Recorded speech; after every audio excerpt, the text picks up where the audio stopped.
होते हैं संकल्प से। वो छोटे छोटे संकल्प करना चाहिए। प्रत्येक आदमी को छोटे छोटे संकल्प करने चाहिए, बड़े नहीं। बड़े संकल्प करने की अहंकार की आदत है कि हम आज दिन भर व्रत करेंगे, ऐसा करेंगे। ये बड़े बड़े संकल्प जो है ना, ये अहंकार में चले जाते हैं।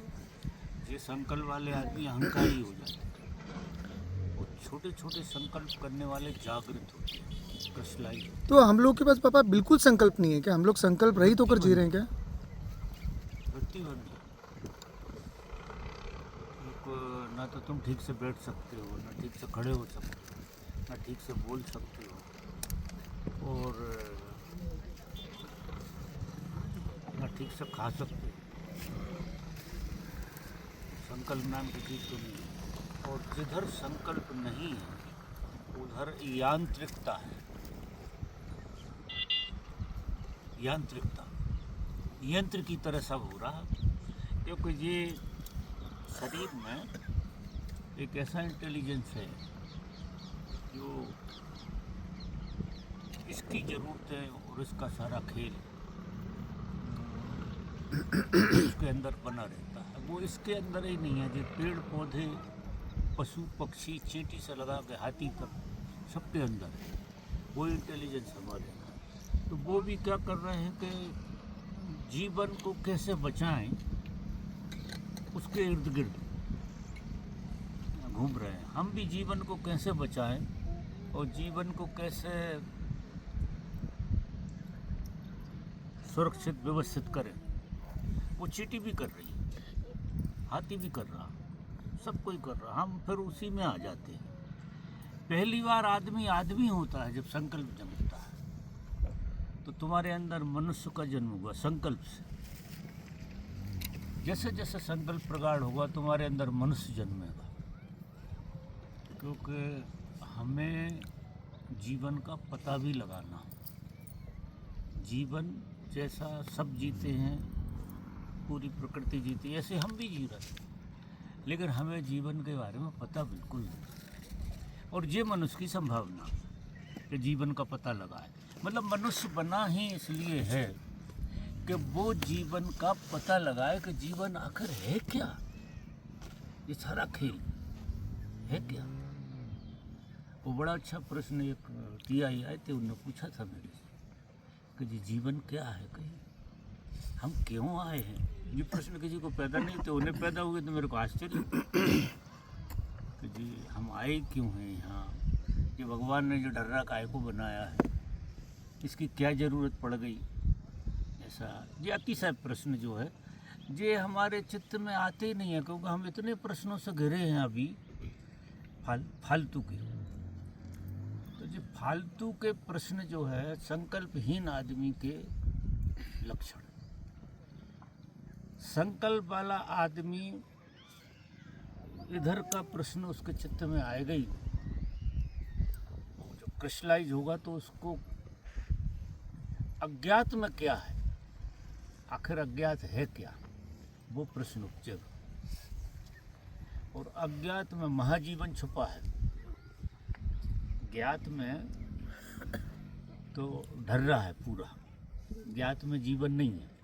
जो तुम जानते हो, जो तुम समझते हो, जो तुम जीते हो, जो अनुभव करते हो, जो तुम देखते हो, ये सारा का सारा खेल जो है एक यांत्रिकता है जीवन की, इससे ज़्यादा नहीं।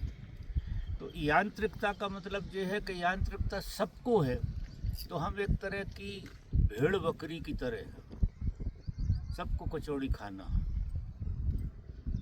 कचौड़ी देखी और फिर सबको कचौड़ी खानी, क्योंकि ये यांत्रिकता है पूरी की पूरी। सबको ख्याल आ जाता है कि खा लेते यार कचौड़ी। मतलब एक उदाहरण दे रहा हूँ। तो वो कैसे टूटेगी पापा फिर यांत्रिकता? संकल्प से आपको संकल्प करना पड़ेगा। पहला संकल्प आदमी को करना चाहिए कि सवेरे कितने जल्दी उठना, यहाँ से शुरू करना पड़ेगा।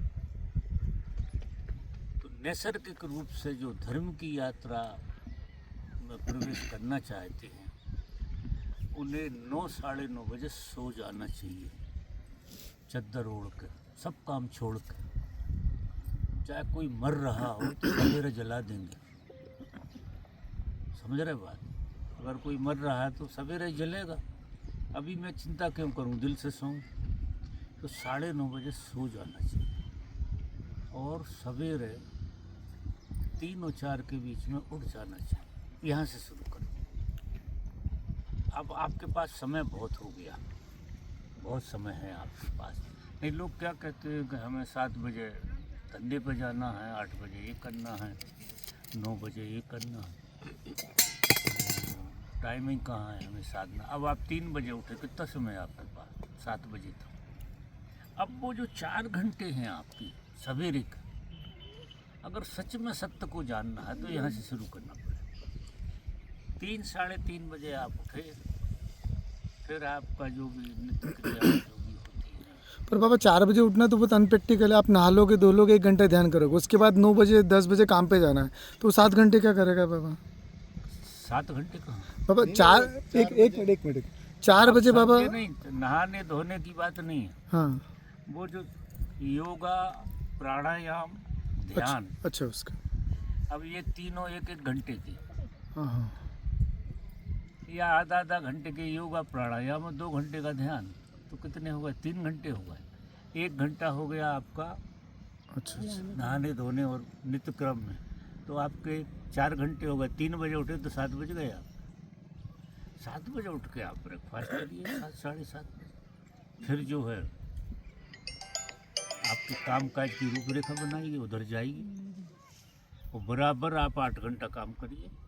8 बजे से 4 बजे तक, 5 बजे तक काम करिए। फिर थोड़े 2-3 घंटे आपके परिवार के साथ बैठिए, कोई दिक्कत नहीं, गपशप मारिए और 9 बजे सो जाइए। थोड़ा समय परिवार के लिए भी देना चाहिए, नहीं परिवार भाग जाएगा, समय तो देना पड़ेगा। सवेरे का टाइम खुद अपने लिए, शाम का टाइम परिवार के लिए और रात को खूब दिल से सो। यहाँ से शुरू करो, यहाँ से शुरू करोगे, फिर हम अगली सीढ़ी बताएंगे। पहले ये करके दिखाओ, पता लग जाएगा संकल्प है कि नहीं। वो 3 बजे जो लगेगा यार 1 घंटा तो और पड़े ही रहो, बड़ा मजा आ रहा। और जब ये लगे कि बड़ा मजा आ रहा है, उठ के खड़े हो जाना, बिल्कुल बिल्कुल खड़े हो जाना, क्योंकि हमें आदत ब्रेक करनी है। आदत को हमें ब्रेक करनी है। बाबा आपने ऋषिकेश में एक बात और बोली थी कि ओशो सन्यासियों के पास समझ है, लेकिन बाबा अगर समझ होती तो सब लोग दुखी क्यों होते बाबा? वो तो किताब की समझ है ना बाबा। आपने उनके लिए नहीं, आपने शब्द यूज़ किया था इनके पास समझ है, लेकिन वो तो किताबी समझ है ना बाबा। नहीं, समझ संकल्प के साथ जब होती है तो परिणाम आता है। समझ है, संकल्प नहीं है, वो भी कहा था। नहीं, लेकिन वो किताबी समझ है ना बाबा। वो तो वो जैसी भी समझ है वो भी काम करेगी अगर संकल्प के साथ जुड़े तो। संकल्प तुम्हारा उसी समझ को गहराई में ले जाएगा। समझ तो वो ही रहेगी जो किताबों में, लेकिन जब तुम संकल्प से जीते हो तो वो समझ जो शास्त्रों की है वो आपके अंतरात्मा में चली जाएगी। समझ तो वहीं से आई, वेदों पुराणों से, शास्त्रों से ही आई, लेकिन वो क्या करेगी कि हमारे भीतर की जो दबी हुई समझ है उसको उभाड़े, वो बढ़ जाएगी और मज़ा आ जाएगा जिंदगी। तो यहाँ से शुरू, संकल्प की यात्रा अगर यहाँ से शुरू हो जाए, जो किसी को नहीं करना, क्योंकि सत्य को किसी को नहीं जानना है, मजे करना, कचौड़ी खाओ और मजे करो। तो फिर बाबा जो आपके साथ वो लोग जो आपसे प्रेम करते हैं, तो वो सत्य को जानने के लिए नहीं है क्या? वो सिर्फ आपके आभा मंडल को देखकर आपके साथ में है क्या बाबा वो? हाँ, ऐसा ही समझ, या ऐसा होता है कि महापुरुषों के साथ रह के थोड़ा कामकाज अच्छे हो जाते।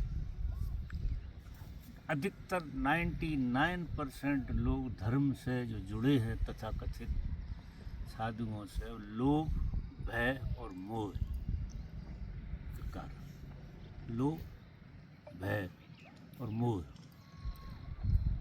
एक तो भय है जिंदगी से, तो बाबा जी का आशीर्वाद मिलता रहे तो सब ठीक हो जाए। 90% तो इसमें चले जाते हैं, फिर थोड़े से और, फिर थोड़े से और, मतलब इस तरह के जुड़े। सत्य को जानने वाला कोई 100 में 1, जो इसलिए जुड़ा है कि मैं उसके लिए चैलेंज हो गया। एक तरह से एक आदमी ऐसा हो सकता है, उसकी भी आज संभावना है, वो सत्य की यात्रा करता है। बाकी लोग सब झूठ साँच का खेल खेलते चलता रहता है। नहीं आई समझ।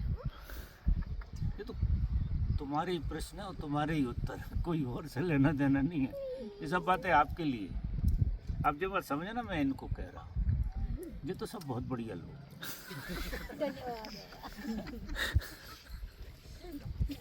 आपने सत्य में एक ही चलता है तो बोला, तो इसने आवाज की।